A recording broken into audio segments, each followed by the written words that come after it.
Fala galera, eu sou o Fabiano Bandeira e aqui no meu canal muito Botafogo de futebol e regatas. O Glorioso volta a campo amanhã, quarta-feira, às 20 horas, para enfrentar o Ceará no Newton Santos pelo Campeonato Brasileiro. Neste vídeo, em mais um conteúdo robusto, começaremos a projetar a partida que será importantíssima para as pretensões do Botafogo no Campeonato Brasileiro. Último jogo antes da viagem para a Copa do Mundo de Clubes. Você se inscreve no canal Fabiano Bandeira, é simples, rápido, fácil e grátis. Tem um botão embaixo do vídeo.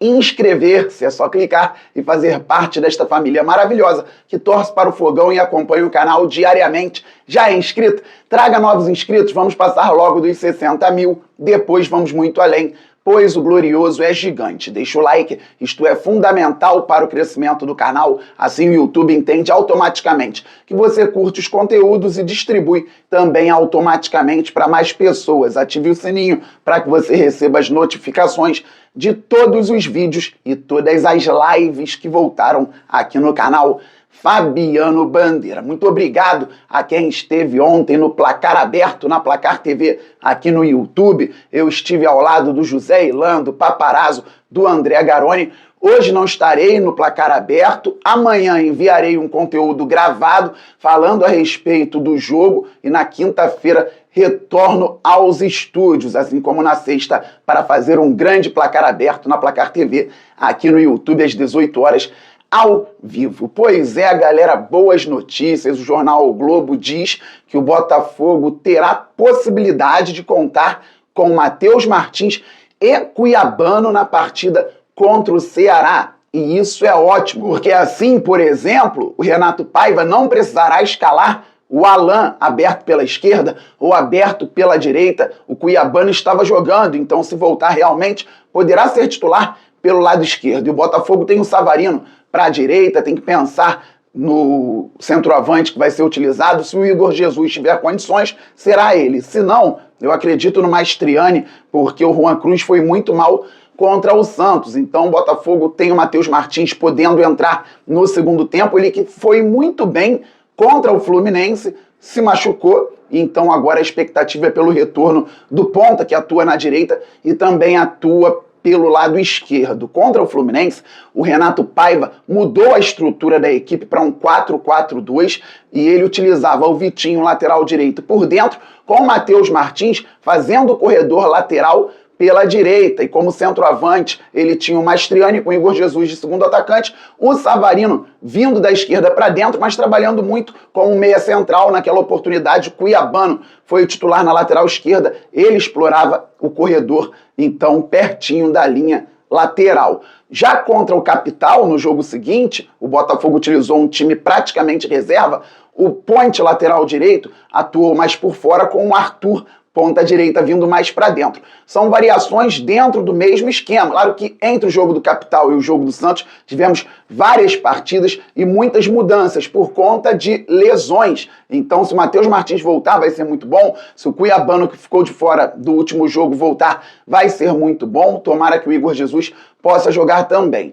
Há uma expectativa pelo retorno do Léo Link, goleiro reserva, do Bastos, zagueiro, que já treina com bola em campo, e também do Marçal, lateral esquerdo, que entrou contra o Flamengo na zaga, foi bem naquela reta final de partida, empate em 0-0 no Maracanã. Depois dali, ele sentiu um incômodo também, esteve fora e pode ser que retorne em breve. Depois do jogo de amanhã, teremos o Super Mundial, a Copa do Mundo de Clubes, com o Botafogo estreando no domingo, dia 15 de junho, às 23 horas, contra o Seattle, dos Estados Unidos. Aí na quinta-feira seguinte, tem o PSG e, posteriormente, o Atlético de Madrid.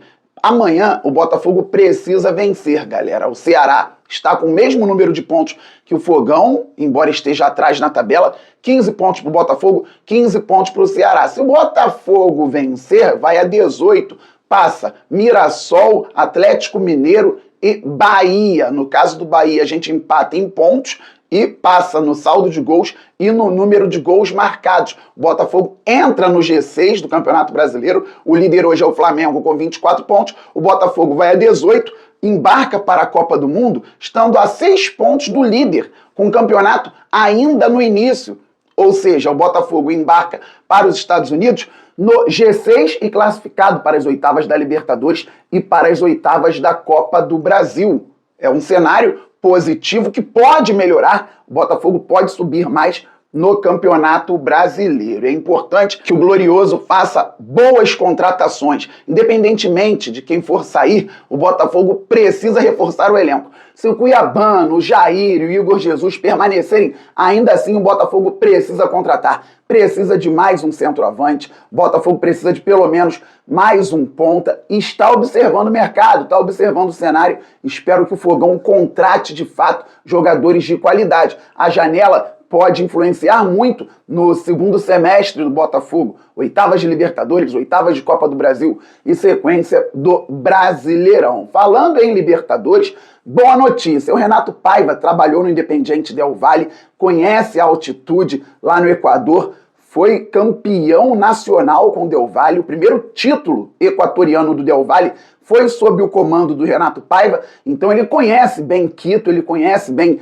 o Equador, e venceu pelo Del Valle as 3 partidas que disputou contra a LDU. 2 no ano do título, outra no ano seguinte. Pouco depois, Renato Paiva foi para o León do México, deixando a equipe equatoriana. Então, ele tem um bom histórico contra a LDU, adversária do Botafogo, nas oitavas de final. Não vai ser simples, provavelmente, no Rio de Janeiro, tampouco na altitude de Quito, mas o Botafogo tem que se organizar para passar de fase. No Maracanã, a LDU, que esteve no grupo do Flamengo, ficou muito recuada e, mesmo assim, foi muito mal. Perdeu por 2-0, poderia ter sido mais. Na altitude de Quito, a LDU poderia ter vencido o rubro-negro. O Botafogo deve enfrentar uma LDU muito recuada aqui no Rio de Janeiro, com linha de 4, linha de 5, o Botafogo tendo que ser inventivo, criativo, para furar os bloqueios da equipe equatoriana, fazer gols, no plural, importante, para segurar o resultado, e se der para fazer 1, 2 gols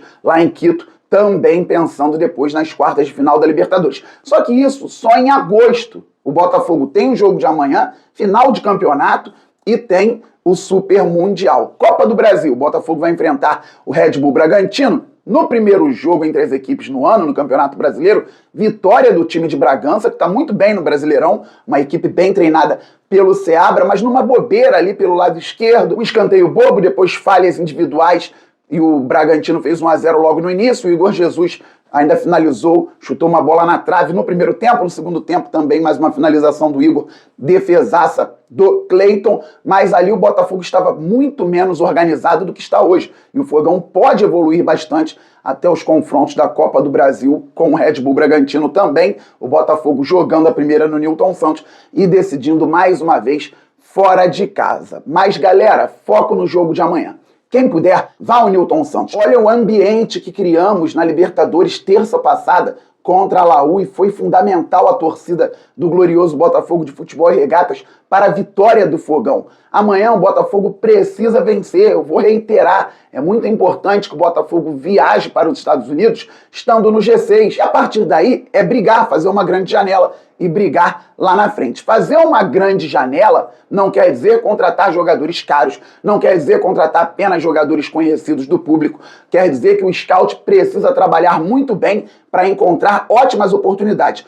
Pode pagar? Óbvio, dá para contratar pagando, transfer, jogador conhecido que vai entregar resultado, maravilha, mas o scout está aí também para encontrar outro Igor Jesus, por exemplo. O Igor veio de um time que não estava nas cabeças lá nos Emirados Árabes. E temos o futebol da Arábia Saudita, o do Catar e depois os Emirados Árabes lá no Oriente Médio. O Botafogo encontrou o Igor, trouxe sem pagar transfer e agora pode lucrar muito com a venda do atleta, mas independentemente do lucro obtido em cima da venda do Igor Jesus, o Botafogo precisa se reforçar com ele estando ou não estando aqui.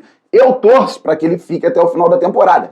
É difícil, realmente, o Igor já chama a atenção do mercado europeu há algum tempo, então pode sair. Se o Botafogo for ao mercado e conseguir repor a saída do Igor Jesus e ainda trazer mais um jogador qualificado, é para brigar mais uma vez lá em cima no Brasileirão e nas Copas. Álvaro Montoro e Caio Pantaleão estão no Rio de Janeiro, o Montoro até postou treinando numa academia aqui na cidade. Vamos aguardar, mas espero que as assinaturas sejam realizadas logo para que o Botafogo anuncie o zagueiro Caio Pantaleão e o meia ofensivo Álvaro Montoro, que vem do Vélez, podendo jogar Libertadores, Copa do Brasil, Copa do Mundo e por aí vai. É um garoto de 18 anos muito talentoso, vamos torcer pela adaptação dele. Santiago se adaptando, Natan também entrando no ritmo, então podendo chegar ao Montoro e tomara que mais alguém na zona ofensiva. Estamos muito juntos, saudações alvinegras, aquele abraço, valeu, fui, fogo!